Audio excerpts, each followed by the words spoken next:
அனைவருக்கும் வணக்கம். இந்த வீடியோ பதிவில் நம்ம பார்க்க போகிறது, உங்ககிட்ட நல்லா பேசிகிட்டு இருந்த நபர் இப்போ பேச மாட்டேங்கிறாங்க. நீங்கள் அவங்களுக்கு கால் பண்ணாலும் சரி, மெசேஜ் பண்ணாலும் சரி, அவாய்ட் பண்ணிக்கிட்டே இருக்காங்க.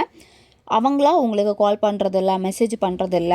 ஸ்டார்டிங்கில் கொடுத்த முக்கியத்துவம் இப்போ எதுவுமே உங்களுக்கு கொடுக்க மாட்டேங்கிறாங்க அப்படின்னா, பேசாமல் இருக்கக்கூடிய அந்த நபரை 1 மணி நேரத்தில் பேச வைக்கக்கூடிய ஒரு சிம்பிளான மெத்தட் தான் இந்த வீடியோ பதிவில் நம்ம பார்க்க போகிறோம். நம்ம சேனலுக்கு நீங்கள் இதான் ஃபஸ்ட் டைம் வரீங்கன்னா மறக்காமல் சப்ஸ்கிரைப் பண்ணிக்கோங்க. பக்கத்தில் இருக்கக்கூடிய பெல் பட்டனையும் கிளிக் பண்ணிக்கோங்க.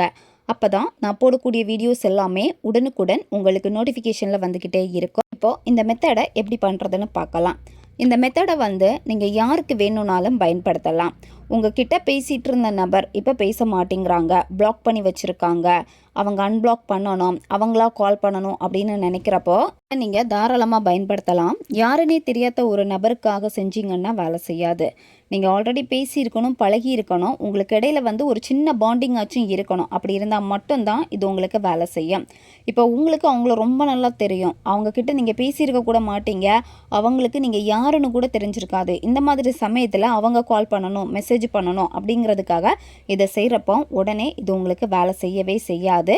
ஏன்னா அவங்களும் உங்ககிட்ட பேசி பழகி இருக்கணும். அப்படி இருக்கிறப்ப தான் நீங்கள் கொடுக்கக்கூடிய இந்த வைப்ரேஷன் ஃப்ரீக்வன்சி எல்லாமே அவங்க கிட்ட போய் சேரும். அவங்க உங்களை காண்டாக்ட் பண்ணுவாங்க. ரிலேஷன்ஷிப்பில் இருக்கிறவங்க இந்த மெத்தடை செய்யலாம். ஒன் சைடு லவ்வில் இருக்கிறவங்க செய்யலாம். நண்பர்களுக்காக நீங்கள் செய்யலாம். பெற்றோர் குழந்தைகளுக்காக, குழந்தைகள் பெற்றோர்களுக்காக செய்யலாம். இந்த மாதிரி நல்லா பேசிக்கிட்டு இருந்த ஒரு உறவு இப்போ பேசாமல் இருக்குது அப்படின்னா திரும்ப அவங்கள பேச வைக்கிறதுக்காக இதை நீங்கள் செய்யுங்க. நன்மைக்காக மட்டுமே பயன்படுத்துங்க. உங்களுக்கு இங்கிட்ட பர்சனலாக ஃபோன் கன்சல்டேஷன் எடுத்துக்கணும், அல்லது உங்களுக்கு ரிலேஷன்ஷிப்பில் பிரச்சனை இருக்குது, வேலை இல்லாமல் இருக்குது, பண பிரச்சனைகள் இருக்குது, இந்த மாதிரி இருக்குன்னா கிளாஸஸ் நாங்கள் கொடுத்துட்ருக்கோம். தேவைப்படுறவங்க வீடியோ ஸ்க்ரீனில் வரக்கூடிய இந்த இன்ஸ்டாகிராம் ஐடி, மெயில் ஐடிக்கு காண்டாக்ட் பண்ணுங்கள். இந்த மெத்தடை ஈவினிங் 7 மணிக்கு மேலே தான் இதை நீங்கள் செய்யணும். 7 மணிலேருந்து நீங்கள் தூங்க போகிறதுக்கு முன்னாடி எப்போ வேணும்னாலும் இதை நீங்கள் செய்யலாம். இந்த மெத்தடை செய்கிறப்போ அமைதியான ஒரு பிளேஸை சூஸ் பண்ணுங்கள். யாரும் உங்களை டிஸ்டர்ப் பண்ணாத மாதிரி பார்த்துக்கோங்க. இந்த மெத்தடை செய்கிறப்போ பெண்கள் தீட்டு சமயத்தில் செய்யக்கூடாது. நீங்கள் நான்வெஜ்ஜு சாப்பிட்டுட்டு செய்யலாம். நான்வெஜ்ஜு சாப்பிட்டீங்க அப்படின்னா தலைக்கு குளிச்சுட்டு அல்லது உடம்புக்கு குளிச்சுட்டு அல்லது கை கால் முகமாச்சு நீங்கள் கழுவிக்கோங்க. நீங்கள் அமரக்கூடிய இடத்துல எந்த விதமான சவுண்ட் எதுவுமே இருக்கக்கூடாது. ரொம்பவும் அமைதியாக இருக்கணும். வெறும் தரையில் உட்காரக்கூடாது. ஏதாச்சும் விரிப்பு போட்டு நீங்கள் உட்காந்துக்கோங்க. நீங்கள் உட்காரக்கூடிய அந்த இடத்துல ஒரு தீபம் அல்லது கேண்டில் ஏற்றி வச்சுக்கோங்க உங்களுக்கு முன்னாடி. சரியா? ஃபஸ்ட்டு என்ன பண்ணணும்னா ப்ரீத்திங் எக்ஸசைஸ் பண்ணணும். உங்களுடைய மனதை ஒருநிலைப்படுத்தணும். எந்த ஒரு மேனிஃபெஸ்டேஷன் டெக்னிக் நீங்கள் செய்கிறதா இருந்தாலும் சரி, முதல்ல மனசு ஒருநிலையாகணும். ஒருநிலைப்பட்டு ஒரு விஷயத்தை செய்கிறப்ப தான் அது உங்களுக்கு 100% நடக்கும். முதல்ல மூச்சு பயிற்சி நீங்கள் செய்யணும். மெதுவாக மூச்சு ஆழமாக உள்ளே இழுத்துட்டு 1 செகண்ட் ஹோல்டு பண்ணிவிட்டு வாய் வழியாக மெதுவாக மூச்சை வெளியே விடுங்க. இந்த மாதிரி 10லேருந்து 15 வாட்டி நீங்கள் செய்யணும். செய்கிறப்போ மனசு ரிலாக்ஸாக இருக்கும். அதுக்கப்புறமா நீங்கள் என்ன செய்யணும் அப்படின்னா உங்கள் பர்சனை நினச்சிக்கோங்க. சரியா? உங்கள் பர்சன் கூட நல்ல நல்ல நிகழ்வுகளை எல்லாமே நினச்சி பார்த்துட்டு அவங்க எப்போவுமே உங்களுக்கு கால் பண்ணுவாங்க, மெசேஜ் பண்ணுறாங்க அப்படின்னு அந்த ஒரு எண்ணத்தை நீங்கள் கொண்டு வரணும். சரியா? இப்போவும் அது உங்கள் லைஃப்பில் நடக்குது அப்படிங்கிற ஒரு எண்ணத்தை நீங்கள் பாசிட்டிவாக கொண்டு வந்துட்டு ஒரு பேப்பரை எடுத்துக்கோங்க. சின்ன துண்டு பேப்பர் எடுத்துக்கோங்க. அந்த பேப்பரில் இதை நீங்கள் எழுதணும். இப்போ உங்களுக்கு வீடியோ ஸ்க்ரீனில் வரும், பார்த்துக்கோங்க. ஃபஸ்ட்டு உங்கள் பர்சனுடைய பேரை எழுதுங்க. சரியா? நீங்கள் அவங்கள என்ன நேமில் அதிகமாக கூப்பிடுவீங்களோ அந்த பெட் நேம் கூட நீங்கள் எழுதிக்கலாம். அதுக்கப்புறமா அவங்க டேட் ஆஃப் பர்த் எழுதணும். சரியா? அவங்க டேட் ஆஃப் பர்த் தெரியல அப்படின்னா விட்டுருங்க. அவங்களுடைய பேர், டேட் ஆஃப் பர்த், திரும்பவும் அவங்க பேர், டேட் ஆஃப் பர்த், திரும்பவும் அவங்க பேர், டேட் ஆஃப் பர்த், இந்த மாதிரி 3 வாட்டி வரிசையாக நீங்கள் எழுதணும். எழுதிட்டு இந்த பேரை சுற்றி இந்த ஆரோ மார்க் போடணும். சரியா? உங்களுக்கு வீடியோவில் எப்படி காமிச்சிருக்கோ அதே மாதிரி தான் நீங்கள் வரையணும். வரைஞ்சிட்டு ஒவ்வொரு அந்த ஆரோ மார்க்லேயும் உங்கள் பேரை நீங்கள் எழுதிக்கோங்க. உங்கள் பர்சன் உங்களை என்ன நேம் சொல்லி அதிகமாக கூப்பிடுவாங்களோ, உங்களுக்குன்னு அவங்க ஒரு பெட் நேம் வச்சுருக்காங்க அப்படின்னா அந்த பேரை கூட நீங்கள் எழுதிக்கலாம்.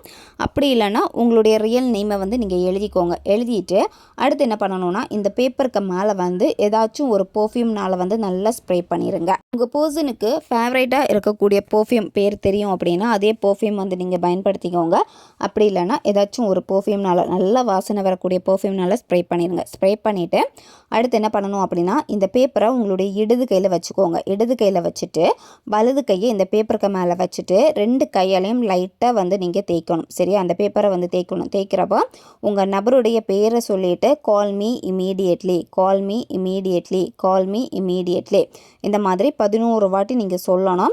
இந்த 11 வாட்டி நீங்கள் சொல்கிறப்பவே அவங்கக்கிட்ட இருந்து உங்களுக்கு கால் வருது, ரொம்ப நல்லா பேசுகிறாங்க அப்படின்னு அதை ஹாப்பியாக நினச்சிக்கிட்டு இந்த வார்த்தையை 11 வாட்டி நீங்கள் சொல்லணும். சொல்லி முடித்ததுக்கப்புறம் என்ன பண்ணணும் அப்படின்னா, இந்த பேப்பரை அந்த கேண்டிலில் அல்லது தீபம் ஏற்றி வச்சுருப்பீங்கள்ல அதில் காமிச்சு எரிச்சிருங்க. ஃபுல்லாக வந்து சாம்பல் ஆகணும். கையில் படாமல் வந்து எரிச்சிருங்க. அந்த சாம்பலை வந்து காற்றில் ஊதி விட்டுருங்க. இதுதான் நீங்கள் செய்ய வேண்டியது. கண்டினியூவாக இதை நீங்கள் 5 நாள் நீங்கள் ஃபாலோ பண்ணணும். சரியா? எந்த நேரத்தில் நீங்கள் ஃபஸ்ட் டே செய்கிறீங்களோ அதே டைமில் தான் அடுத்தடுத்த நாட்களும் நீங்கள் செய்யணும். கண்டினியூவாக 5 டேஸ் நீங்கள் பண்ணுங்கள். எக்காரணத்தை கொண்டும் நீங்கள் உங்கள் நபரை தேடி போகவே கூடாது.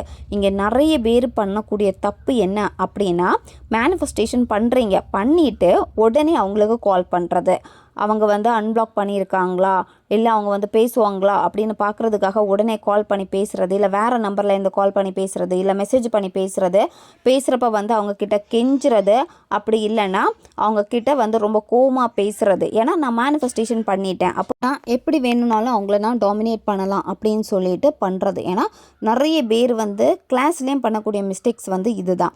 தயவு செஞ்சு இந்த மாதிரியான மிஸ்டேக் வந்து பண்ணாதீங்க. நீங்கள் தேடி போகாதீங்க.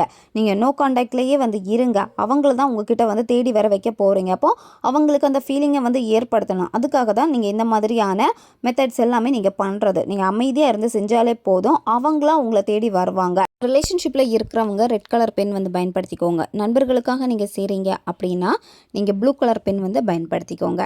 ஓகே காய்ஸ், தேவைப்படுறவங்க இதை பயன்படுத்திக்கோங்க. வீடியோவை தேவைப்படுற உங்கள் ஃப்ரெண்ட்ஸுக்கும் ஷேர் பண்ணுங்கள். உங்களுக்கும் இது உபயோகமாக இருக்கும்.